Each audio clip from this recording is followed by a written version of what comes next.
نماز کے حوالے سے باتیں سیکھنے کی کوشش کریں گے، سیکھیں گے انشاءاللہ، اور ان کو یاد بھی رکھیں، کیونکہ اکثر ہم لوگ ماہ رمضان میں نمازوں کے لیے مسجد میں آنا جانا ہمارا ہوتا ہے، صبح کو بھی، دوپہر میں، شام میں، عشاء میں، 5 وقت ہم، اس کے بعد ہم تراویح میں بھی نمازوں کو آتے جاتے رہتے ہیں، لیکن میرے پیارے آقا صلی اللہ علیہ وسلم کے پیارے دیوانوں، علم نہ ہونے کی وجہ سے کچھ ہم سے ایسی غلطیاں بھی ہو جاتی ہیں جس کے سبب ہماری نمازیں ٹوٹ جاتی ہیں، علم نہ ہونے کی وجہ سے ہمیں معلوم تک نہیں ہوتا، تو اس کا علم سیکھنا بھی فرض عین ہے۔ تو نماز جن باتوں سے ٹوٹتی ہے، مفسرات جن کو کہتے ہیں، ان کے حوالے سے مختصر انشاءاللہ ہم لوگ سیکھنے کی سعادت حاصل کریں گے۔ سب سے پہلا عمل جس سے نماز ٹوٹتی ہے، بات کرنا۔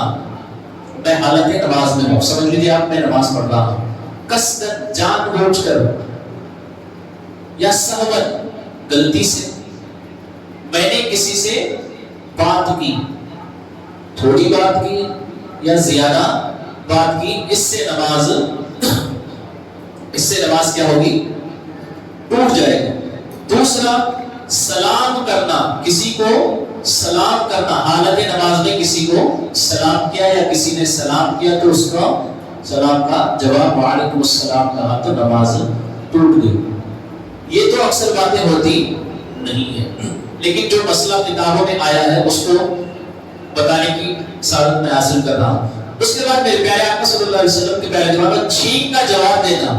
آپ نماز پڑھ رہے ہیں، بازو والے کوئی تلاوت کر رہے ہو یا درود پاک پڑھ رہے ہو، ذکر و اذکار کے معاملے میں بزی ہو، یا کوئی مسجد میں دوسرا صاف صفائی کا کام کر رہے ہو، ان کو چھینک آئی، وہ چھینکنے کے بعد انہوں نے الحمدللہ کہا، اور ہم نے الحمدللہ کے جواب میں یرحمک اللہ کہا تو ہماری نماز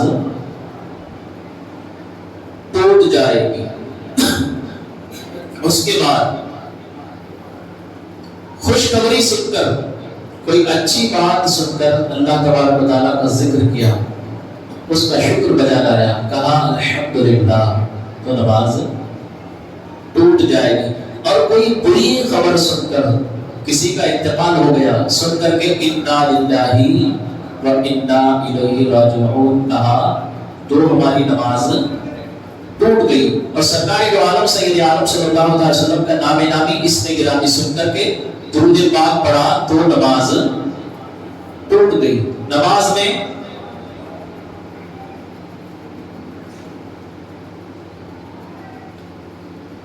دوران نماز قرآن پاک کو مصحف شریف سے دیکھ کر کے پڑھا۔ قرآن پاک میں پڑھ رہا ہوں، مجھے یاد نہیں، بھول گیا، تو قرآن شریف سامنے ہے، اس میں سے دیکھ کر کے پڑھا۔ نماز میں دیکھ کر کے پڑھیں گے تو نماز کیا ہوگی؟ بولیے، نماز ٹوٹ جائے گی۔ عمل کثیر سے نماز ٹوٹ جائے گی۔ اب یہ ضروری ہے، عمل کثیر کیا ہے؟ دور سے دیکھنے والا۔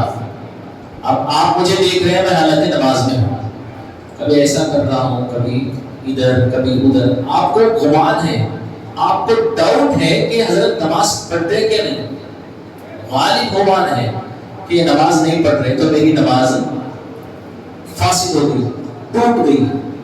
اگر ایسا ڈاؤٹ ہے کہ یہ نماز میں ہے، نماز میں ہوں گے، تو میرے پیارے آقا صلی اللہ علیہ وسلم کے پیارے دیوانوں، اکثر لوگ عمل کثیر کرتے ہیں، اس سے ہمیں بچنا چاہیے۔ نماز میں کچھ نکلنا، کچھ کھا لینا۔ ابھی کیا ہوتا ہے، ابھی کچھ دیر کے بعد 10 منٹ بچے ہمارے پاس افطار کے لیے، افطار میں ہم کچھ کھا پی لیتے ہیں، اور الحمدللہ ہم سب باوضو ہیں، تو یہاں سے گئے افطار کے لیے، دعا مانگی، جو بھی اللہ تبارک و تعالیٰ نے عطا کیا اس کو کھا لیے، کھانے کے بعد کچھ پانی یا شربت جو بھی تھا وہاں پی لیے، اس کے بعد فوراً ہم کہاں آئیں گے؟ مسجد میں۔ اب کچھ دانے، کچھ کنکر کے ٹائپ کے سائز کے بھی اگر کھانے کی چیزیں منہ کے اندر باقی رہ گئی، حالت نماز میں اس کو نگل لیا تو نماز ہماری ٹوٹ جائے گی۔ ان باتوں کو سیکھنا ہمارے اوپر کیا ہے؟ ضروری ہے۔ دوران نماز میں قبلہ سے انحراف، قبلے سے رخ پلٹ جانا۔ اب دیکھیے میں نماز کی حالت میں ہوں، نماز پڑھتے پڑھتے 45 ڈگری 40 پر 5 ڈگری تک اگر کسی وجہ سے میرا سینہ پھل گیا تو اب میں نماز میں ہوں. اس سے تھوڑا بھی زیادہ اگر ہو گیا تو میری نماز بولیے نماز ٹوٹ گئی. اور اس کے بعد نماز میں کھجانے سے، نماز میں اکثر یہ عمل دیکھیں، عمل کثیر، یہاں یہ پھر واپس وہی بات آئی. نماز میں، اب میں نماز میں ہوں، حالت نماز میں، اب کبھی یہاں کھجا رہا ہوں، کبھی یہاں، کبھی ٹوپی اپنی سیدھی کیا، کبھی یہاں ایسا کیا، تو اس سے نماز کیا ہوگی؟ بولیے.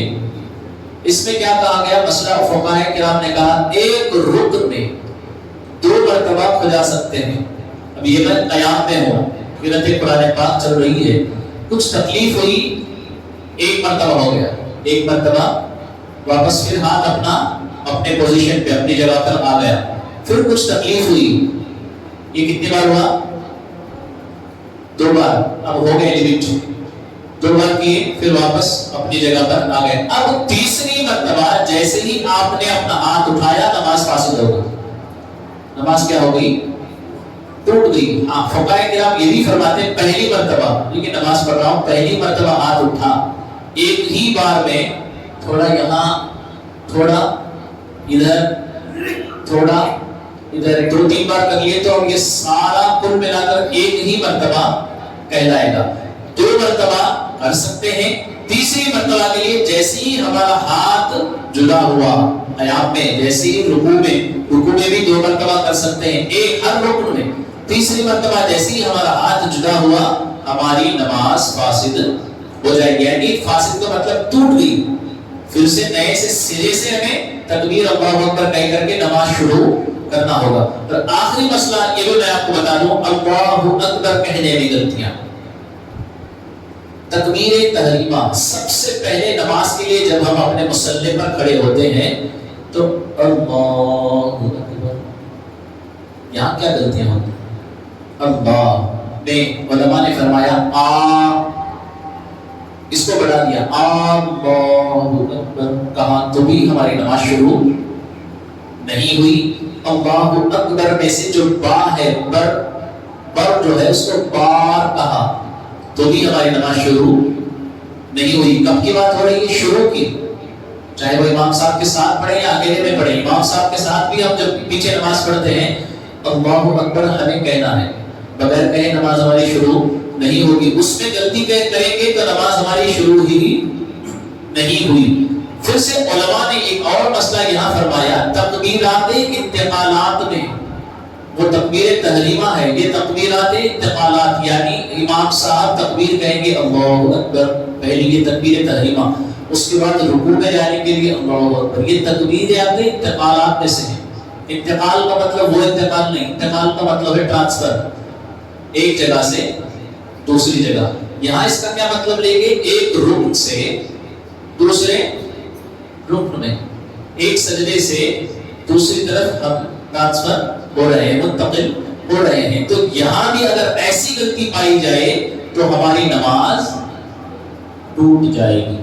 اسی لیے کہا گیا باریکیوں سے نماز کے مسائل سیکھیں. اللہ اکبر کے شروع کے جو الف کو بھی کھینچنا نہیں ہے، اللہ اکبر میں جو با ہے اس کو بھی کھینچنا نہیں ہے. اسی طریقے سے آپ انشاءاللہ سامنے رکھ کر کے کتاب کو سارے الفاظ کی ادائیگی صحیح طریقے سے کرنا سیکھ جائیں انشاءاللہ تعالیٰ. ورنہ ایسا ہوگا ہماری نمازیں مفسدات میں سے یعنی ٹوٹتی چلی جائیں گی، ہمیں پتہ بھی علم نہ ہونے کی وجہ سے نہیں ہوگا، سرے سے ہم گنہگار ہوتے چلے جائیں گے. دعا ہے اللہ تبارک و تعالیٰ ہم سب کی حاضری کو قبول فرمائے. جو کچھ کہنے سننے میں غلطیاں ہوئی ہیں تمام غلطیوں کو معاف فرمائے اور اس کی اصلاح کی توفیق عطا فرمائے.